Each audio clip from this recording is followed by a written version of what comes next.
Un análisis de sangre de rutina descansa sobre el escritorio de un laboratorio en una mañana cualquiera. En la casilla correspondiente a la glucosa en ayunas aparece un número, 105 miligramos por decilitro. El resultado no está en la zona roja de alarma que diagnostica formalmente la diabetes, pero tampoco se encuentra en la franja verde de salud óptima.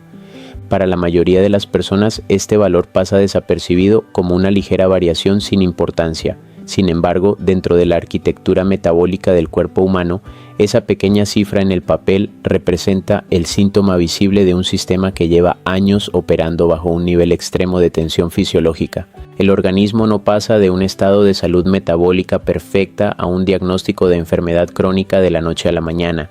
Existe una fase intermedia, silenciosa y profundamente dinámica, en la que el cuerpo emite señales metabólicas precisas para advertir que sus mecanismos de compensación se están agotando.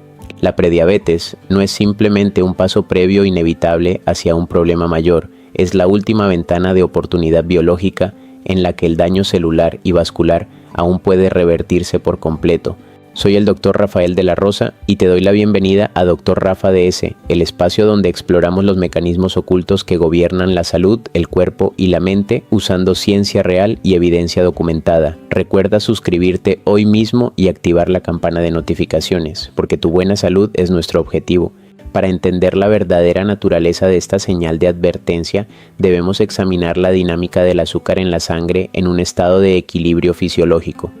Cuando consumimos alimentos que contienen carbohidratos, nuestro sistema digestivo descompone estos nutrientes en glucosa, la cual pasa al torrente sanguíneo para ser distribuida a los tejidos como fuente primaria de energía.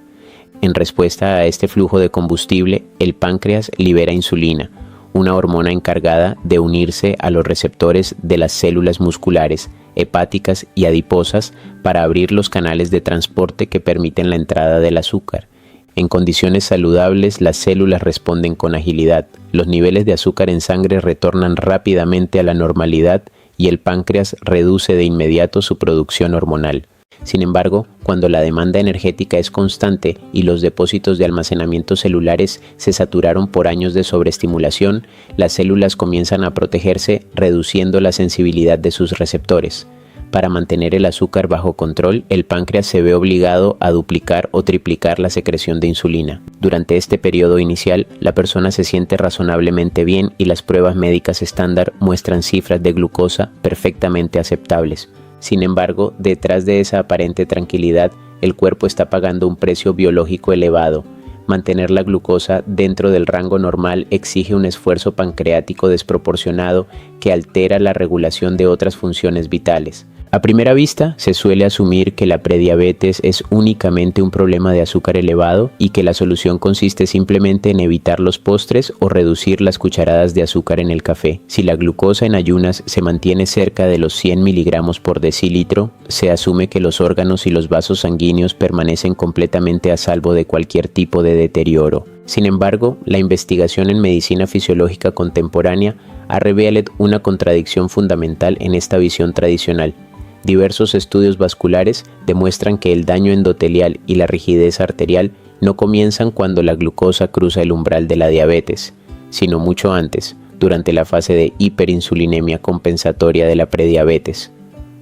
Las concentraciones altas de insulina circulante estimulan el crecimiento de la capa muscular lisa de las arterias, favorecen la retención de sodio en los túbulos renales e incrementan la actividad del sistema nervioso simpático. Esto significa que una persona en estado de prediabetes ya puede estar experimentando elevaciones sutiles en su presión arterial y cambios en el perfil lipídico sin que su médico haya diagnosticado formalmente una alteración glucémica grave. La paradoja se profundiza al analizar el comportamiento de las partículas de colesterol durante este periodo. Aunque el colesterol total o el colesterol de baja densidad puedan parecer normales en un análisis rutinario, el entorno metabólico de la prediabetes altera la estructura física de estas partículas, transformándolas en pequeñas densas que atraviesan fácilmente la pared de las arterias, acelerando la formación de placa aterosclerótica. ¿Alguna vez notaste que, a pesar de dormir las horas suficientes, experimentas un cansancio abrumador después de comer o notas pequeñas acumulaciones de piel oscura en los pliegues del cuello o las axilas? Estas manifestaciones físicas no son imperfecciones estéticas ni simples signos de fatiga por estrés. La presencia de acantosis nigricans, que es el oscurecimiento y engrosamiento característico de la piel en áreas de flexión, representa la respuesta directa de las células epidérmicas ante concentraciones excesivas de insulina circulante que estimulan la proliferación celular. Del mismo modo, la acumulación de grasa visceral en la zona abdominal, incluso en personas que mantienen un peso corporal relativamente bajo, es un indicador directo de que el hígado está transformando el exceso de carbohidratos en triglicéridos mediante la lipogénesis de novo, depositándolos entre los órganos vitales donde interfieren con la función metabólica normal. Para comprender a fondo la mecánica celular de este proceso, es fundamental revisar los descubrimientos sobre el papel del tejido adiposo como órgano endocrino. Cuando los adipocitos de la zona abdominal se saturan de energía, no solo aumentan de tamaño, sino que entran en un estado de estrés celular que recluta macrófagos e inician la liberación de citocinas proinflamatorias como el factor de necrosis tumoral alfa y la interleucina 6. Estas moléculas inflamatorias viajan por la circulación hasta las fibras musculares e interfieren directamente con las proteínas intracelulares de la cascada de señalización del receptor de insulina. Este bloqueo químico impide que las vesículas cargadas con los transportadores de glucosa migren hacia la membrana de la célula. Como resultado directo, los canales de entrada permanecen cerrados a pesar de que la sangre está saturada tanto de glucosa como de la hormona que debería permitir su paso. A medida que este ciclo de inflamación de baja intensidad y resistencia hormonal se prolonga, el organismo se acerca a una fase crítica. Las células beta del páncreas, sometidas a una exigencia continua para mantener la sobreproducción hormonal, sufren un proceso paulatino de estrés del retículo endoplásmico y disfunción mitocondrial. La capacidad del órgano para sostener picos altos de insulina empieza a declinar. Es en este momento exacto cuando la glucosa en ayunas finalmente supera la barrera de los 100 miligramos por decilitro y los picos de glucosa tras las comidas se vuelven cada vez más pronunciados y duraderos. Al conectar todos los elementos analizados, el mapa completo de la prediabetes cobra un sentido completamente nuevo. Aquella cifra sutil de 105 en la glucosa en ayunas no era un hallazgo aislado ni el inicio repentino de una condición. Era la etapa final de un proceso de resistencia celular e inflamación visceral que llevaba desarrollándose durante varios años. Los síntomas dispersos, la necesidad imperiosa de consumir algo dulce a mitad de la tarde, la dificultad para concentrarse tras las comidas y la acumulación persistente de grasa en la cintura, no eran eventos desconectados, sino los reflejos externos de un mecanismo metabólico luchando por procesar la energía circulante. El momento culminante en la evolución de la prediabetes ocurre al comprender que las células pancreáticas no están destruidas en esta fase, sino funcionalmente agotadas. La evidencia científica demuestra que cuando se reduce la carga de glucosa circulante y se permite que los niveles de insulina desciendan de forma sostenida, los receptores celulares recuperan su sensibilidad natural y las células del páncreas recuperan su capacidad de respuesta.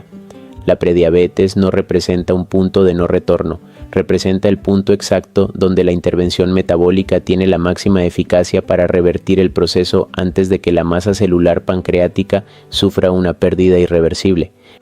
Aquel análisis de laboratorio con una glucosa ligeramente elevada no debe interpretarse como una condena, sino como el mensaje más valioso que el cuerpo puede emitir. Comprender la prediabetes a nivel celular transforma por completo la manera en que interpretamos la salud preventiva. La clave no radica en esperar a que la glucosa cruce el límite de la enfermedad para reaccionar con medicamentos, sino en descifrar la señal temprana que el organismo nos envía hoy para restaurar la sensibilidad biológica y proteger la función metabólica para el resto de nuestra vida. Si este análisis te resulta de valor, suscríbete a Dr. Rafa DS y recuerda que tu buena salud es nuestro objetivo. Cuéntame en los comentarios si alguna vez has tenido un resultado de glucosa en el límite o si identificas alguno de los signos de resistencia que describimos hoy. En el próximo video vamos a explorar exactamente qué alimentos y estrategias de alimentación permiten restaurar la sensibilidad a la insulina de forma efectiva y respaldada por la ciencia.